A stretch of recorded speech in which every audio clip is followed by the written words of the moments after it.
Terus diikutkan olahraga, dicoba wusu pernah, basket, bulu tangkis, terus sampai sepatu roda ini. Wah. Ya moga-moga bisa jadi avatar juga. Ya. Itu kan kayaknya kayak aleman-aleman gitu, tapi kan jadi kok nggak memotivasi gitu loh.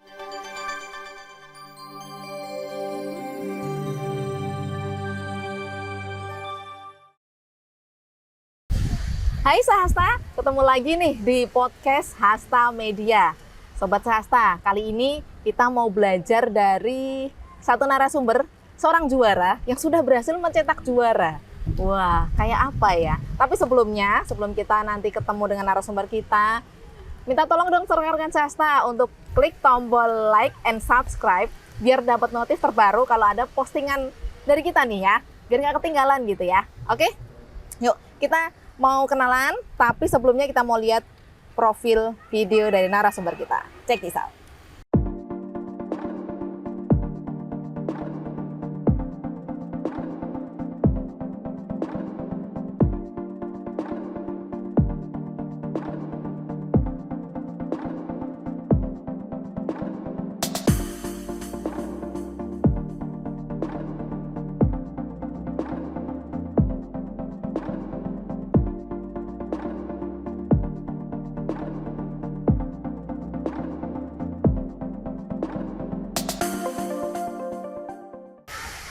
Oke, selamat sore Mas Angga. Ya sore.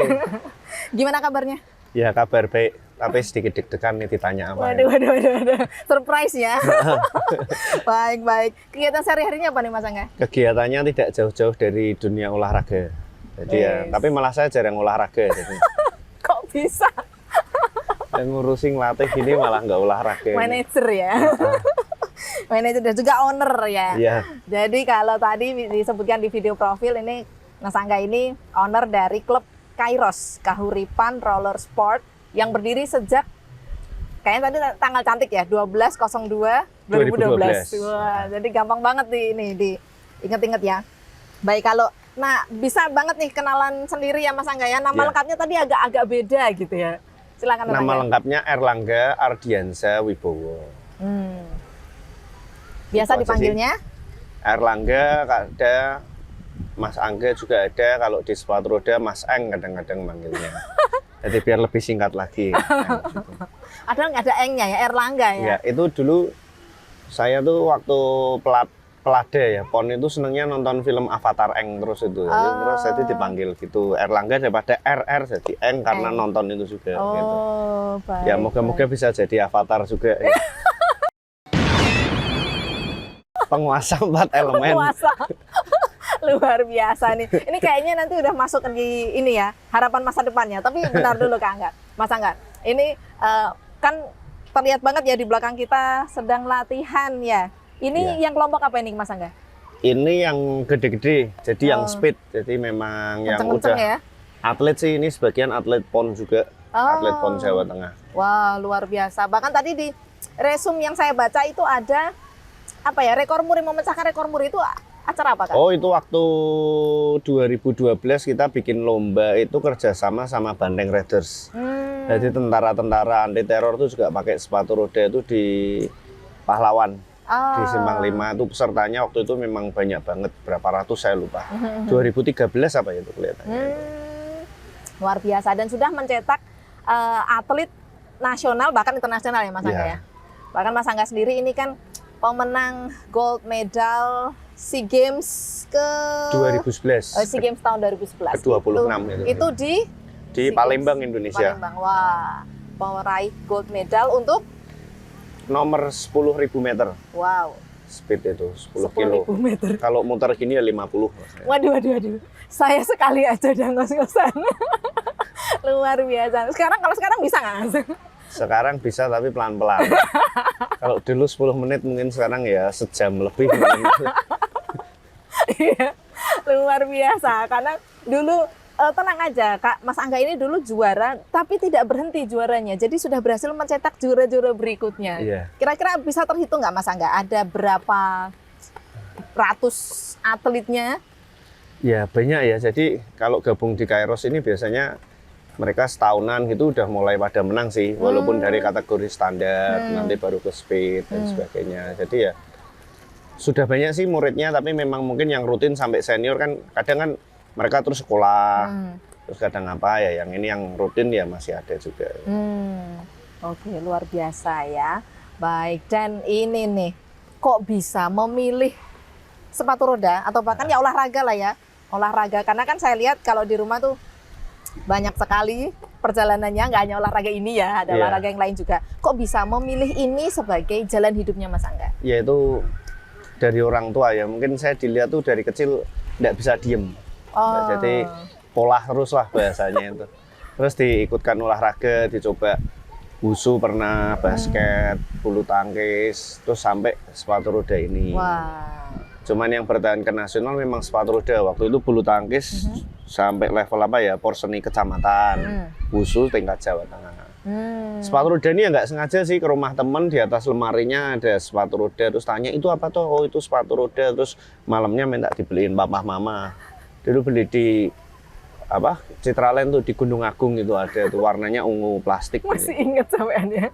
Dulu berapa ya, 300.000 apa berapa itu harganya zaman dulu. Iya, padahal papa mama waktu itu guru, gajinya zaman dulu ya nggak nyampe sejutaan sih, tapi ya mungkin itu karena demi anaknya ya berkorban dibelikan itu. Luar biasa ya.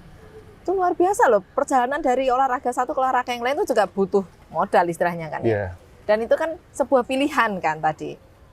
Terus hal apa sih yang tantangan apa ketika dulu ini kan kalau di resumnya Mas Angga ini SMA-nya tuh SMA yang keren sekali. SMA semi militer atau militer itu Mas? Semi militer sih. Semi militer ya, Taruna Nusantara teman-teman, untuk masuk ke sana itu butuh effort luar biasa. Mengalahkan ribuan siswa ya, ribuan calon siswa di situ, luar biasa. Itu kan apa ya, tentunya banyak hal yang diusahakan gitu ya. Menurut Mas Angga sampai saat ini, tantangan terbesar apa yang pernah Mas Angga alami, khususnya dalam membagi waktu, ya ada kuliah atau mungkin sekolah dulu dengan olahraga? Sebenarnya berat itu kalau bosen ya, dan apalagi kadang kalau kalah sama menang tuh sama-sama cobaan. Ketika kalah tuh kan terus mau ngapain lagi, kalau menang terus mau latihan lagi, kadang kan buat mempertahankan biar tidak sombong itu. Ya memang saya sih, sama saya tekankan ke atletnya, sebenarnya yang paling penting itu peran dari orang tua dan lingkungan di rumah. Karena dulu rumah saya di Arya Mukti itu di Pedurungan. Papa mama tuh waktu itu juga mobil kita belum ada, naik motor. Jadi pernah itu sama mama ya malam-malam diantar naik motor, kadang setengah jam PP latihan. Jadi memang ketika kita bosan orang tua terus mendorong terus ya. Waktu di SMA TN juga, jadi kadang kita harus latihan Sabtu Minggu ke Semarang. Sabtu tuh subuh-subuh jam 4 dijemput papa, itu papa dari rumah jam 2 sampai Magelang, belum ada tol kan. Sampai Magelang jam 4, setengah 4, terus habis itu naik mobil ke Semarang. Di sini Semarang jam setengah 7 latihan, sore jam 3 harus sudah kembali lagi ke Magelang. Wah, luar biasa. Berarti memang tetap harus ada effort orang tua juga ya. Pentingnya support system di sekitar kita ya, Mas Angga ya. Bukan hanya ini ya, bukan hanya atletnya, bukan hanya anaknya, tapi juga orang tuanya. Bahkan kalau sekarang kan ini sudah berkeluarga, istrinya juga mendukung ya Mas ya? Itu kalau istri dulu malah kita pacaran sebentar, habis itu udah langsung saya pelatnas di Bandung seminggu itu, jadi LDR itu ditinggal. Tapi memang terus mulai bisa usaha dan sebagainya itu salah satunya juga karena istri. Karena saya waktu pacaran pertama itu kalau makan itu di Undip, kan saya di Undip. Kalau makan patungan 50-50. Mau nonton 50-50. Lama-lama kan ya malu juga ketemu papahnya mama mantan saya tuh yang sekarang sudah jadi istri kan. Tuh pacar saya satu tok loh itu sampai istri. Satu langsung jadi ya. Wah, ini pelajaran teman-temannya. Itu kan sampai ngomong, ya coba toh bilang sama, jadi ini papahnya bilang sama istri saya, Mbak Feli bilang, masuk dibayar terus, saya yuk gengsi kan. Saya minta papa uang sebulan dulu dikasih 500.000. Tak pikir-pikir kalau mau nonton bioskop terus makan ayam fried chicken gitu, kan ada paket dulu yang paket setengah 3 itu berapa. Wah ini enggak cukup, tapi masuk pacaran minta modal orang tua, kan saya malu. Nah, akhirnya karena pengen nraktir pacar itu, terus saya mulai jualan sepatu roda lah. Terus dari situ mulai itu. Jadi motivasinya semuanya berperan lah, dari orang tua, adik, bahkan sampai akhirnya pasangan tuh memang kita harus milih ekosistemnya yang pas juga. Wah, luar biasa ini dia. Bahkan adiknya juga atlet sepatu roda ya. Iya. Dan sekarang memang ya banyak bergerak di bidang sepatu roda juga. Tapi beliau ini ya lebih banyak ke apa, jadi duta apa? Sekarang di anti doping, jadi di internasional kan S2-nya di Korea dia soalnya. Luar biasa. Lebih pintar bahasa Inggris gitu. Harus bisa kalau itu ya. Jadi luar biasa ya, ekosistem itu penting sekali tadi ya Mas ya. Pentingnya kita bukan hanya menemukan, tapi ya menciptakan ekosistem. Soalnya gini Mbak, kadang saya lihat ya atlet-atlet saya tuh kadang gregetan. Pacaran sekarang itu aneh-aneh gitu, aneh-aneh gini. Dia punya pacar nih, baru usia-usia SMA, terus ngomong sama pacarnya kan pura-pura sayang, halo beb, baru latihan. Kelihatannya kan baik, terus pacarnya ngomong, udah latihannya jangan kenceng-kenceng, nanti kalau jatuh nanti wajahnya kan jadi lecet, nggak ganteng lagi. Itu kan kayaknya kayak aleman-aleman gitu, tapi kan jadi kok nggak memotivasi gitu loh. Kalau saya dulu pacaran kan justru malah ya wis, kita mau memperjuangkan tampil di pacar kita gagah, ya kita punya dengan prestasi dan menang. Nah, makanya saya kadang bilang, aku salah milih pacar. skip. Wah ini betul karena memang itu support system, sekali lagi itu memang dukung kita kan gitu pada akhirnya memenuhi panggilan hidup kita. Betul. Ini kan jalan hidupnya di sepatu roda. Jadi kalau ekosistemnya tidak mendukung ya payah juga. Iya, gitu. betul itu. Luar biasa. Bahkan putri tercinta juga mulai dikenalkan dengan sepatu roda ya. Iya, itu mulai banyak pola, mungkin ya kayak saya tak cobain olahraga semua. Ya enggak tahu nanti seneng kemana, nih baru seneng balet sekarang. Jadi ya udah enggak apa-apa, saya enggak memaksa, yang penting aktivitas. Iya, gitu. betul. Soalnya ciwi ya putri ya. Perempuan. Luar biasa. Nah, berarti kan dengan ini semua, dengan klub juga nggak hanya di sini ya Mas ya, ada di berapa kota Mas selain di Semarang? Ya, yang kita kerjasama itu di Pati sama di Magelang juga. Satu lagi kerjasama di NTB itu juga mulai buka itu, di Lombok itu. Wah, langsung rame itu. Rame sekarang. Harus manis. Mas Yoyo itu. Iya, luar biasa. Ya next kita ini ya kolaborasi juga. Ke Lombok aja nanti kita. Reuni. Karena ini sejak 2012 dong ya. Tadi saya tanya teman-teman media, kamu 2012 kamu di mana? Ini lo sudah bikin klub. Kamu di mana?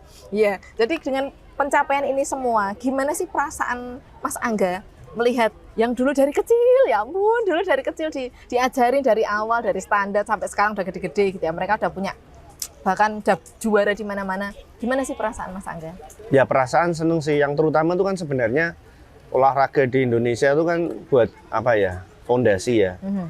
Jadi saya pengen atlet-atlet saya itu dalam kehidupan selanjutnya, mungkin kan kalau jadi atlet ya paling 20 tahun sampai mungkin 30 tahun itu sudah cukup senior lah. Usianya kan paling mulai di belasan 20. Itu kan bisa buat bekal hidupnya dia ketika nanti menghadapi masalah di dunia pekerjaan. Anggap aja kayak waktu latihan, gimana kadang kalah kadang menang, harus bangkit itu. Jadi memang perasaannya ya ini harapannya mereka bisa begitulah, karena saya sendiri kan fight-nya juga lihat dari gitu di sepatu roda, ngerasain ketika kita juara ada orang yang respect, tapi ada yang justru iri sama menyerang dengan hal-hal lain, dan itu kan di dunia kerja juga pasti seperti itu juga gitu loh. Jadi kadang kita jatuh, udah latihan kok tetap kalah.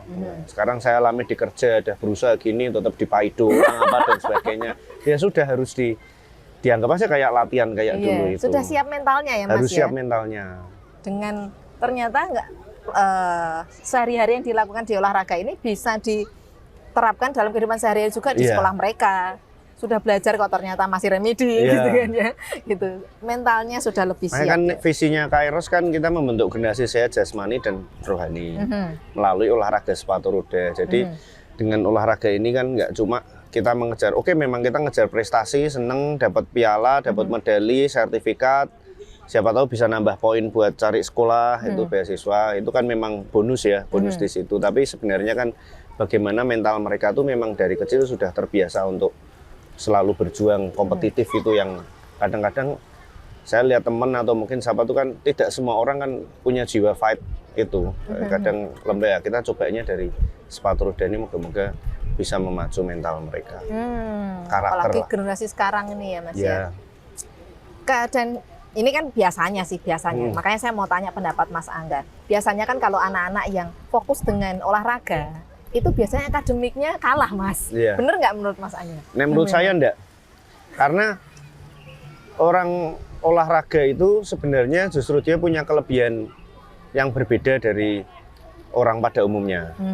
Apalagi sekarang ini kan karena Kairos ini kan ketua klubnya kan Bu Lili kan mantan kepala sekolah juga. Jadi kita coba mendidik dari situ, dan sekarang kan namanya di sekolah kan nggak selalu yang pintar matematika atau apa gitu. Jadi sebenarnya dengan sepatu roda ini harusnya dia pintar, karena bermain sepatu roda dengan kecepatan tinggi itu dia harus mengambil keputusan. Ini nyelipnya lewat mana, ini harus belok gimana. Dan itu saya waktu kecil pernah saya coba sendiri. Jadi waktu itu kelas 5 SD ada ujian nasional, ujian kenaikan kelas. Saya matematika yang semester dulu cawu yang pertama itu saya coba seminggu off. Jadi sama orang tua ndak usah latihan, fokus belajar dan sebagainya. Terus hasilnya saya dapat nilai 70. Waktu itu matematika. Saya bilang, kok kayaknya ini ndak keringetan itu kayak ndak masuk pembelajarannya. Gitu. Akhirnya yang dikenaikan kelas satunya, yang di cawu berikutnya, udah tetap latihan aja normal gitu. Nggak usah les, nggak usah apa. Mas, saya dapat nilai 100. Aduh. Terus sejak itu saya setiap sekolah nggak pernah kalau latihan, ya paling mengurangi lah. Misalnya latihan 2 jam nih, tapi tetap aktivitas olahraga. Karena badannya itu sudah terbiasa. Sama di atlet-atlet saya, ada yang pernah nyoba, ini mau ujian Mas, kita off 2 minggu begini.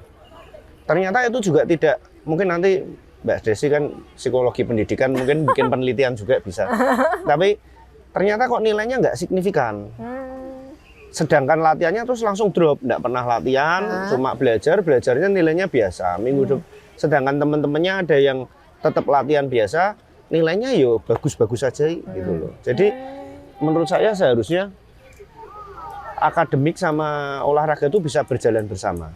Yang bikin nggak berjalan bersama itu kadang-kadang males aja, misalnya udah latihan, capek pengennya main game atau tidur gitu. Jadi pinter-pinternya aja, karena sebenarnya anak-anak olahraga itu ya karena banyak dari istilahnya kognitif itu kan berarti harusnya ya cara belajarnya dengan bergerak gitu, nggak bisa terus belajar kinestetik gitu. Ya. Kinestetik gitu. Oh iya, nek ra obah malah loro kabeh. Iya, nah, dulu saya nggak keringetan gitu maka bumpet gitu. Oh gitu ya, karena biasa berkeringat ya Mas ya. Iya. Adrenalinnya juga mungkin ya, jadi kan memacu semangat. Saya waktu daftar SMATN aja itu minggunya tes, saya Sabtu lomba di Jogja. Jadi pulang Semarang baru Sabtu malam, Minggu paginya tes. Terus ya malah lebih enak aja sih, fresh gitu. Nek saya enggak pernah les mata pelajaran. Nek justru les dulu kecil nangis karena nek les pelajaran tuh kayak malah pusing gitu jadi. Di sekolah udah belajar, ini tertekan kan pengennya kita main-main gitu. Nek pas enggak ada latihan ya saya minta mau main bola di belakang rumah gitu. Ya mungkin karena cara saya seperti itu ya. Kinestetik itu tadi ya. Apalagi kan sekarang anak-anak sekarang tuh karena apalagi dari pandemi kemarin ya Mas ya. Mereka kan banyak kehilangan masa belajarnya gitu kan.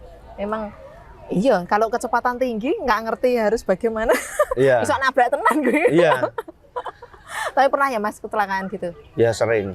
Nggak sering sih, pernah kayak gitu. Pernah jatuh, patah 2 kali ya. Sini satu sama sini. Tapi ya tetap aja semangat. Ya udah terlanjur ada di dalam dunianya. Iya. Mendarah daging. Iya, ini anak-anak aja saya kecil ya beberapa ada yang udah patah gitu ya. Lanjut itu ya udah memang mereka mungkin ya yang penting kan dari hatinya toh memang mungkin merasa sudah senang di sini ya. Ayo bareng-bareng gitu. Wah, luar biasa itu tadi, kalau sudah senang, udah jatuh cinta ya sudah dilakoni, dijalani apa saja gitu ya. Iya ya, pembelajar ini kan berarti pembelajar kinestetik ya mereka ini. Iya. Karena kan di masyarakat tuh gitu kan Mas seringnya. Kalau apalagi saya dulu juga psikolog, bantu di sesi psikologinya untuk di satu sekolah yang dia punya kelas atlet gitu Mas gitu. Itu ya setiap kali karena dia masih belajar full dan juga latihan. Nah itu yang terkenalnya nilainya kurang gitu, istilahnya begitu. Sebenarnya tinggal caranya, ya memang mesti ngantuk kayak dulu ya pernah anak-anak latihan jam 5 sampai jam 7. Nah, tinggal cara sekolahnya itu sama cara belajarnya toh. Bagaimana pendekatannya. Iya. Oke, baik. Ini karena Mas Angga sudah membuktikan ya rekan-rekan swasta ya. Baik. Dan sampai di titik ini Mas, pelajaran terbesar apa yang masih Mas Angga lakukan atau masih dipegang sampai sekarang? Sampai sekarang ya. Pelajaran atau hal-hal baik dari orang tua tentunya.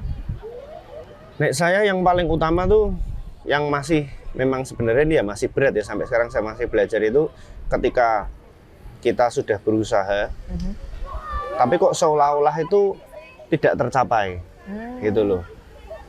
Misal kita sudah latihan keras sudah apa, kok tidak menang gitu. Itu yang saya alami rasanya kok sampai berat. Tapi sejauh yang pernah saya jalani, selama saya tetap berusaha sama berdoa, walaupun berat tuh pada akhirnya mesti tetap kesampaian, walaupun kapan itu. Kayak dulu saya pernah cerita tuh dulu kesaksian habis dapat medali emas SEA Games. Jadi perjalanannya sampai juara SEA Games. Kalau sudah SEA Games-nya gitu lawan Thailand, lawan Singapura gitu berani kita pasti kemungkinan menangnya tinggi. Tapi yang susah waktu jalannya ke situ. Jadi dari pembentukan pelatnas, pembentukan apa di sana itu saya sampai pernah itu udah kurang last minute itu bisa kena penyakit aneh itu. Jadi di Bandung itu tiba-tiba limpa itu bisa bengkak-bengkak semua. Jadi saya capek, enggak kuat gitu. Terus ke dokternya, padahal itu terakhir saya udah nomor 1-nya di Indonesia. Karena latihan tuh jauh. Terus tiba-tiba kok ambruk di situ gitu loh. Itu saya merasa berat banget waktu itu orang tua sampai ke Bandung, sampai ke apa. Padahal itu penentuan tim. Akhirnya saya dari ranking 1 turun ke ranking 8 apa 9. Untungnya 10 besar masih masuk gitu. Dan itu nama penyakitnya saya juga lupa apa ya. Jadi tapi kayak nggak boleh capek gitu. Nggak boleh, terus minum obatnya itu 9 bulan. Aduh. Kayak dulu istilahnya apa tuh kayak TBC. Tapi di kelenjar pencernaan. Aneh loh. Saya nggak tahu itu. Gitu ya? Akhirnya waktu itu saya ke gereja, saya manggil orang. Saya ngadep pendeta juga. Akhirnya pada satu titik itu saya ketika di rumah sakit cuma berdoa aja. Nek memang ini jalannya ya wis tak tempuh, tak serahkan kepada Yang Maha Kuasa karena secara manusia fisik saya tidak bisa. Dan itu posisi kurang 2 bulan. Waduh. Jadi benar-benar menguji keimanan, kementalan. Lah orang tua datang tuh papa mama, enggak apa-apa gini-gini. Tapi setelah selesai baru cerita ya enggak kuat ya nangis ini apa. Tapi di depannya Mas Angga. Iya. Itu waktu itu saya tiap di rumah sakit itu ada yang datang menginjili saya. Tak cari orangnya kok sayangnya enggak ketemu itu bapaknya itu. Jadi terus ternyata sampai last minute akhirnya ya tetap bisa menang itu dan menangnya malah di 10 kilo. Saya makanya terus janji sama Tuhan ya memang ini saya menang tuh apa mungkin waktu itu saya merasa ketika saya sudah kuat peringkat 1 mungkin saya merasanya oh ini aku udah hebat nih gitu. Mungkin di situ cara Tuhan mengingatkan saya. Makanya terus dari situ oh ya ini memang aku menang nih karena pertolongan Tuhan. Itu tak pakai sampai sekarang walaupun kadang ya berat, udah kerja, udah gini ngelatih anak-anak kok belum menang, anak-anaknya gini tapi ya udahlah yang penting jalanku tak jalani nanti nek memang sudah waktunya Tuhan ya bisa gitu. Itu pembelajaran yang saya usahakan dan masih belajar sampai sekarang. Sekarang wah luar biasa. Belajar tetap rendah hati ya. Luar biasa. Mengandalkan pertolongan Tuhan karena Tuhan nggak kelihatan ya jadinya pertolongannya. Dan sekarang kayaknya levelnya tuh semakin susah nih. Dulu diri saya sendiri menang apa enggak. Sekarang terkait misal keluarga gimana. Sekarang bawa tim buat anak-anak. Jadi mungkin memang levelnya naik terus. Beda ya. Dulu bawa diri sendiri ya. Sekarang bawa tim ya. Bahkan untuk ini nanti maju PON juga ya? Ada, ini nanti kita prapon bulan Agustus. Sebagian besar dari anak-anak Kairos juga ikut berjuang di sana juga. Nah, luar biasa. Porprov dulu, terus PON ada nanti. Luar biasa. Ini yang tadinya pembawa diri, sekarang membawa banyak anak. Dan ternyata lebih berat. Lebih berat. Tanggung jawab ke orang tuanya juga. Iya. Luar biasa, baik-baik. Nah, sebagai pertanyaan terakhir nih sebelum kita mengakhiri podcast kita, nggak terasa nih udah cukup lama. Harapan Mas Angga untuk dunia olahraga, khususnya cabur ini boleh atau dunia olahraga pada umumnya juga boleh? Apa sih Mas? Ya yang pertama sih ketika masih di usia-usia sebagai atlet gini ya dimanfaatkan karena tadi waktu kan berjalan terus ya. Mumpung masih buat diri sendiri. Seperti saya nih sekarang sudah pelatih terus aktif di kedinasan, di KONI dan sebagainya kan ngurus semua cabur dan itu. Itu kadang masalah menang dan kalah itu tidak hanya di lapangan, ada perpolitikan apa dan sebagainya. Makanya waktu masih di usia muda saat ini ya tidak harus di sepatu roda, tidak harus di olahraga tapi ya diperjuangkan gitu aja. Terus buat orang tua, buat masyarakat yang mungkin di sekitarnya ada anak atau apa yang masuk itu ya didukung aja buat positif. Dari Kairos ini pengennya ya selama yang kita kerjakan ya diri kita maksimalkan. Nanti pada saatnya Tuhan akan memberikan sesuatu yang mungkin kita tidak akan menduga-duga, nggak tahu. Dan ketika itu sudah datang ya kita harus benar-benar siaga dan mengambil kesempatan itu. Jadi dalam setiap kehidupan apapun ya harus bisa mengambil kesempatan, tapi ya kita nggak santai-santai, bersiaga sama berusaha. Doa dan usaha. Luar biasa. Ini buktinya ya masih terus berkarya dari sejak tahun 2012 membangun klub ini sampai sekarang. Kalau atletnya itu 97. Wow. Pertama kali 97 menang SEA Games-nya 2011. Berarti butuh berapa tuh? 14 tahun. Latihan terus muter, terus muter ya. Akhirnya jadi ini. Winner, gold medal winner. Wah, luar biasa sekali. Baik, Mas Angga, closing statement dari Mas Angga? Closing statement saya ya yang penting yang saya pedomani ya ora et labora ya, berdoa dan berusaha. Apapun itu ya udahlah, berusaha sama berdoa, hasilnya bagaimanapun kita kembalikan kepada Yang Maha Kuasa. Itu aja. Luar biasa, ora et labora. Baik, ya itu tadi dari Mas Angga selaku owner dari klub Kairos, klub sepatu roda Kairos ya. Dan memang hidup tidak seindah impian ya, namun bukan berarti tidak ada harapan. Bermimpilah, bangunlah dan kerjakanlah impian itu. Dan inilah kita, dimanapun kita adalah murid, dengan siapapun kita belajar. Sampai bertemu lagi di podcast Hasta Media berikutnya. Sampai jumpa.